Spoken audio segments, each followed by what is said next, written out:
ब्रह्मंकर में विष्णु परमात्मा एवं परमात्मा स्वरूप सद्गुरु के श्री चरणों में नमन वंदन। वैसे ही प्रथम संचालक से लेकर अष्टम संचालक श्री स्वामी जी के श्री चरणों में बारंबार प्रणाम। वैसे ही माता जी के श्री चरणों में बारंबार प्रणाम। वैसे ही उपकेंद्र सिंगर के संचालक भैया जी के श्री चरणों को बारंबार प्रणाम। वैसे ही ईश्वरनगर उपकेंद्र के संचालक चाचा जी के श्री चरणों को बारंबार प्रणाम। वैसे ही यहाँ पे उपस्थित आत्म सज्जन एवं उपस्थित देवी स्वरूप माताओं एवं बहनों को सादर नमस्ते ऐसे ही यहाँ पे उपस्थित बाल गोपाल सभी के श्री चरणों में सादर नमस्ते।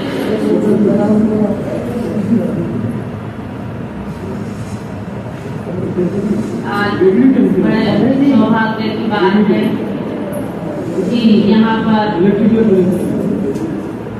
सत्संग का कार्यक्रम रखा गया है।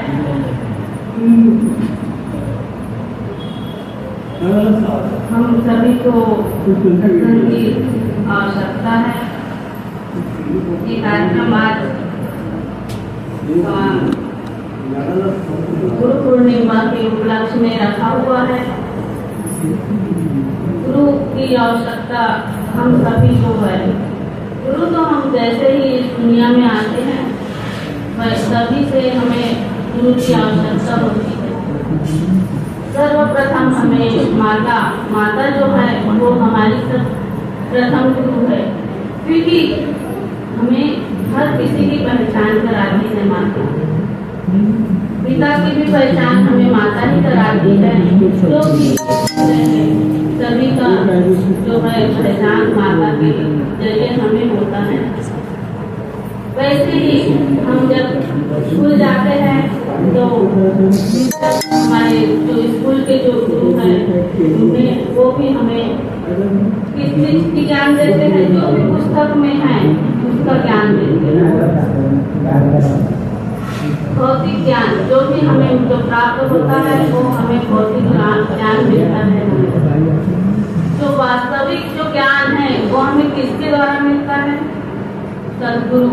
जो हर कोई सद्गुरु के लिए किससे भटक रहा है? हर मानव क्यों भटक रहे हैं? सिर्फ दर्शन के लिए। किसके दर्शन के लिए? विश्व रूप के दर्शन, भगवान के दर्शन के लिए हम सभी भटक रहे हैं। और इस जानने के लिए हमें किसकी आवश्यकता होती है? गुरु तो अनंत हर क्षण हमें सद्गुरु का गुरु मिलते हैं, लेकिन जो सद्गुरु है वो हमें बहुत जन्मों के बाद हमें सद्गुरु की प्राप्ति होती है। तो सद्गुरु से हमें विश्व रूप का दर्शन होता है। तो विश्व रूप परमात्मा को जानने के लिए हमारे पास स्वयंभू साधन है। हमारे पास 8 साधन है। आँख, कान, नाक, त्वचा, जिह्वा और छठवा मन, जो मन, बुद्धि, अहंकार, हमको यह 8 साधन प्राप्त हुआ है। और जो जान जो है जानने के लिए आई है, जो 8वां साधन है। हमारे पास 5 ज्ञानेंद्रिय है। तो हम सभी के पास अब शुरू से है, जैसे पैदा दुनिया में आए हैं ना, तब से हमारे पास 8 साधन है तो। लेकिन किसी ने हमें बताया, हमें पता था क्या? नहीं, हम तो देख रहे हैं, जब से पैदा हुए हैं तब से देख ही रहे हैं। लेकिन जो सूक्ष्म बुद्धि जो दी है भगवान सद्गुरु के प्राप्ति से हमें विवेक बुद्धि जो बोलते हैं, वो हमें सद्गुरु के प्राप्ति से हमें वो मिलता है। अभी तक के हम ये बतासे को जन्म लिए हैं तब से हम देखते आ रहे हैं, लेकिन इसी में शब्द है, इसी में स्पर्श है, इसी में यानी 5 गुण इसमें समाया हुआ है। ये हम अभी तक के नहीं जानते थे। तो कैसे जाने? जब हमें हमें दिखाया कि इसी में है, इसमें हो, सब में है। जैसे कि हमें पढ़ाई करते हैं तो एक नक्शा दिया जाता है, तो उस नक्शे में हमें कहाँ पर भारत है, कहाँ पाकिस्तान है, कहाँ किसी वस्तु में देखते हैं हम, तो नक्शा में देखते। वैसे ही भगवान ब्रह्म बुद्ध अवतार भगवान श्री मायानंद जी चैतन्य जी ने हमारे लिए ये नक्शा हमारे लिए बनाए, हमारे लिए तैयार किए हैं। तो हमारे पास पहला साधन है, हमारे पास मानव मात्र के पास है पहला साधन आँख। अपनी आंखों से देखो दिखता है पदार्थ है, ऐसे ही विश्व में सारे उनका देखना प्रारंभ। अब यहाँ से हम देखना प्रारंभ करते हैं तो हमें सिर्फ दिखता है, यही पर दिख रहा है कि नहीं, हम जहाँ तक के देख रहे हैं हम समझते हैं कि हम इसे देख रहे हैं तो सिर्फ यही दिख रहा है, लेकिन यहाँ पे देखना खत्म नहीं होगा। हम जहाँ तक के देखेंगे सिर्फ दिखता। हम अभी जैसे कि ये विज्ञानशाला में है तो विज्ञानशाला सिर्फ दिख रहा है क्या? नहीं, इसके बाद में भी है। तो सिर्फ आँख का जो गुण है वो देखना है। हमारी जो आँख है अग्नि तत्व से बना हुआ है और इसका गुण है रूप। फिर हमारे पास है दूसरा साधन त्वचा। इसे हाथ लगा देखो आता है स्पर्श ध्यान में, ये स्पर्श भाव सर्वत्र विश्व में है भरा हुआ। हम ये वस्तु को हाथ लगा के देखते हैं तो हमें स्पर्श का अनुभव आता है। यही वस्तु को छू के देखते हैं तो हमें अनुभव आता है क्या? नहीं। हम कोई भी वस्तु को उठाकर हाथ लगाकर देखते हैं तो स्पर्श का अनुभव आता है। जैसे अभी गर्मी हो रही है तो हमें ताकीद से अनुभव आ रहा है, त्वचा से ही अनुभव आ रहा है कि हमें गर्मी हो रही है, ऐसे करके। तीसरा साधन है हमारे पास कान। शब्द है इसमें स्थायी बजा के कान से शुरू, ऐसे ही विश्व में भी है शब्द भाव भरा हुआ। हम ये वस्तु को बजा कर देखते हैं, इसमें शब्द का अनुभव आता है। ये बजाए तो सिर्फ मुझे सुनाई आया है? नहीं, हर किसी को ये शब्द सुनाई आया। अब यहीं पर है हम, तो हमें आवाज शब्द का अनुभव हो रहा है ये बजाने से। तो और कोई पाकिस्तान के हैं उनको क्या नहीं आएगा क्या कान से यानी शब्द का अनुभव? उनको भी शब्द का अनुभव आएगा। तो जो इसमें है यानी इससे जो अनुभव हो रहा है खुलापन है। आकाश मतलब वो हम समझते हैं जो दिख रहा है नीला नीला आकाश, वो नहीं, जो इस दोनों के बीच में जो खुलापन है उसको आकाश बोला है। तो हमारी जो तीसरा ज्ञानी भी कान है वो आकाश तत्व से बना हुआ है और इसका गुण है शब्द। इसके बाद है हमारे पास चौथा साधन जिह्वा। जीभ से ये लगा देखो वस्तु में कुछ स्वाद है, ऐसे ही विश्व में भी है रस भाव भरा हुआ। जब ये वस्तु को हम जीभ से लगाकर देखते हैं तो हमें रस का अनुभव आता है। अब ये वस्तु को हमने जीभ से लगाए नहीं और बोल रहे कि ये बताता है, ये जरूरी है कि बताता है। सफेद के रूप में पत्थर भी हो सकता है, मार्बल जो पत्थर होता है वो भी सफेद होता है। तो हम देखकर बता सकते हैं कि ये मीठा है कि खट्टा है? नहीं। जब ये वस्तु को हम तोड़कर खाकर देखेंगे तो हमें अनुभव आएगा कि जो ये वस्तु है वो बताता है। तो यही वस्तु में हमें स्वाद का अनुभव आएगा क्या? हम कोई भी वस्तु को हम जीभ से लगाकर देखेंगे तो रस का अनुभव आएगा, कुछ न कुछ अनुभव आएगा। तो हमारी जो ज्ञान विज्ञा है वो जल तत्व से बना हुआ है और इसका गुण है रस। इसके बाद है हमारे पास पांचवी साधन कान। नाक से सुन के देखो गंध है इसमें भरा, इसी रीति लगो सारे दृश्य में गंध भी रमा। हम ये वस्तु को नाक से सुनकर देखते हैं तो खुशबू कुछ न कुछ गंध का अनुभव आता है। जैसे फूल रखा है तो ये हम सुनकर देखेंगे इसमें गंध खराब हो गया तो दुर्गंध, कुछ न कुछ गंध दुर्गंध। ये तो आकार प्रकार है, दुर्गंध बोल रहे हो हम, हमें अच्छा लगा हम सुगंध बोल दिए और हमें पसंद नहीं आ रहा है तो ये गंदा बात आ रहा है, इसे दुर्गंध बोल दिए। तो गंध बस इसमें भगवान ने बोले नाक से सूंघ के देखो, गंध है इसमें फर्क। गंध बोले वो न तो गंध बोले है न दुर्गंध बोले, सिर्फ गंध बोले हैं। तो हमारी जो पांचवा साधन जो नासिका है वो अग्नि तत्व से पृथ्वी तत्व से बना हुआ है और इसका गुण गंध है। इसके बाद है छठवां साधन मन।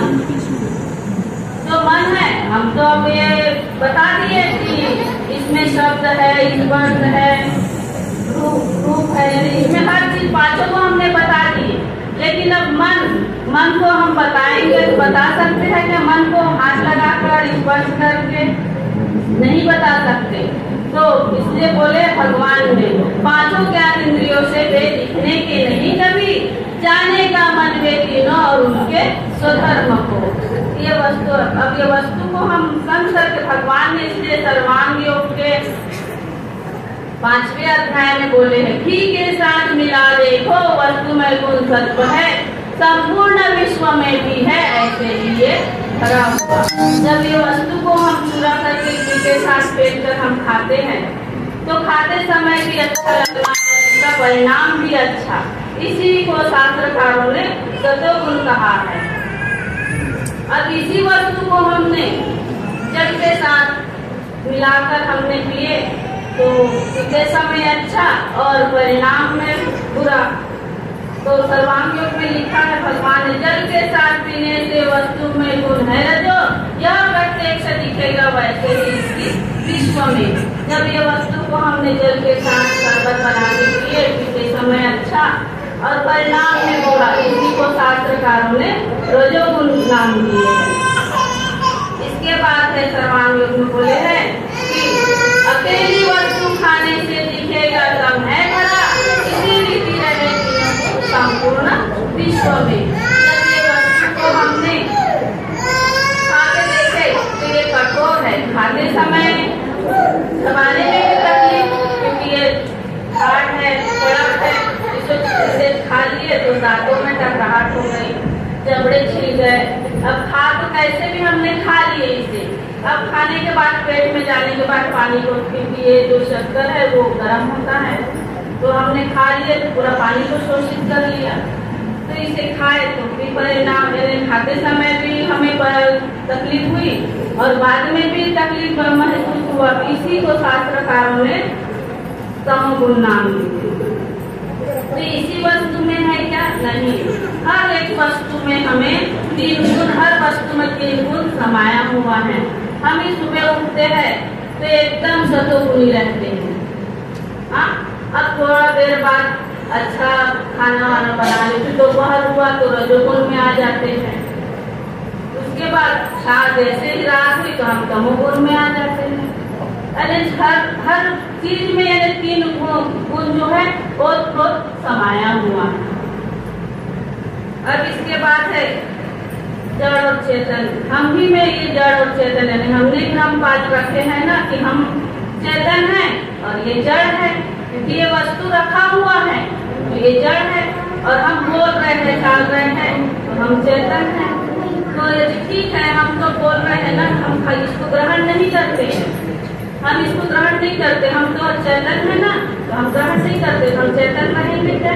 नहीं, जब तक ये वस्तु को हम ग्रहण नहीं करेंगे तब तक हम चेतन नहीं रहने वाले। तो भगवान ने बोले हैं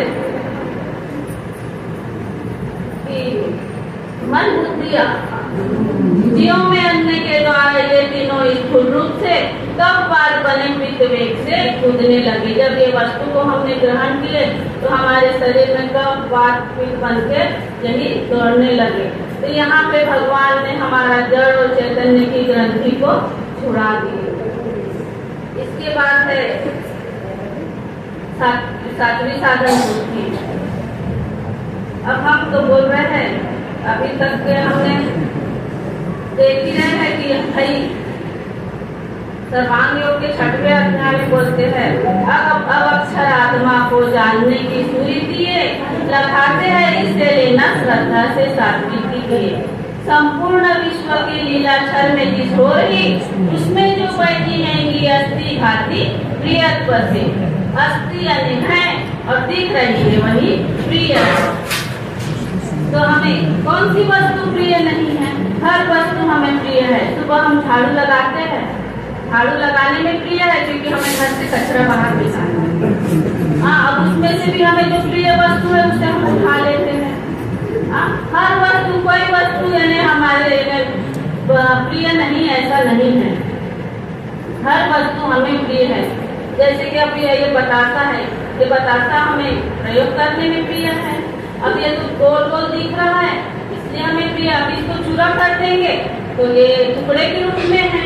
अब इसे हम चूरा कर दिए, एकदम पाउडर जैसे पीस दिए तो ये पाउडर के रूप में है। अब इसी वस्तु को हमने यदि फूंक दिए तो ये जमीन में धूल के रूप में है। अब वहाँ पानी डाल दिए तो कीचड़ के रूप में है। तो बस है ही को यहाँ बताए भगवान ने कि जो आत्मा है वो है ही को धारण करती है। इसके बाद है हमारा, अब हमने तो दिख रहा है उसको, अब हाँ दिख रहा है तो मान लिया। अब यहाँ पे भगवान बोलते हैं,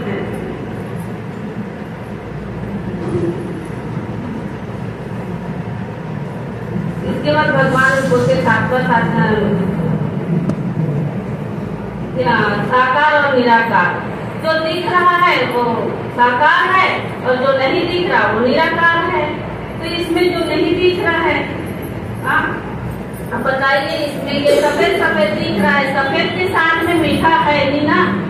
जैसे इसे तोड़ दिए तो इसमें मीठा गया है कि नहीं गया है।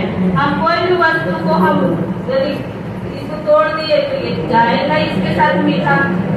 तो भगवान ने बोले अब हम लोग तो नहीं ये कर सके कि इसमें सफेद, भगवान बोलते यहाँ पे भ्रम पैदा हुआ है हम लोगों में कि एक बोलता है मैं दिखता है उसे मानता हूँ और एक बोलता है जो नहीं दिख रहा है उसे मैं मानता हूँ। तो वो बोलते एक काम करते हैं, सदगुरु बुला लेते हैं और वही हमारा जो है निवारण करेंगे, वही हमारे भ्रम को दूर करेंगे। तो भगवान बोलते हैं कि भाई तुम अपना साकार निकाल लो और एक को बोलते जो निराकारवादी उसको बोलते तुम इसमें जो नहीं दिख रहा है मिठास जो भरा है उसे निकाल लो। दोनों ही प्रयास करते हैं लेकिन दोनों ही अपने अपने कार्य में विफल हो जाते हैं। तो भगवान बोलते हैं कि भाई उससे अच्छा इसका नाम रख दो ना, इसका नाम रख दो। इस पिंड में बतासा, इस पिंड में प्लेट, इस पिंड में डब्बा, इस पिंड में पुस्तक। वैसे ही ये दिखने वाला ही विश्व रूप परमात्मा है, ऐसा नाम रख दिया तो यहाँ पे झगड़ा खत्म हो जाता है। तो यहाँ पे भगवान बोलते हैं 8वें अध्याय में, पश्चात बीज भक्ति का अनन्य बढ़ने लगे, अकर्म रूप से दिखे विश्व में वो सदैव ही। ये पराभक्ति है श्रेष्ठ मुक्तों का निधान है, संपूर्ण व्यक्तियों का है एक ही लक्षण। तो यहाँ पे भगवान बोलते यहाँ पे अब हमें क्या करना है? भक्ति करना है। यानी जो भी है मानव मात्र के साथ, जो भी है उनके साथ ईमानदारी से और सच्चे मन से हमें सेवा और उनसे व्यवहार करना है। किसी से भी हमें छल कपट नहीं करना है। इतना बोल के मैं अपनी वाणी को विराम। सतगुरु भगवान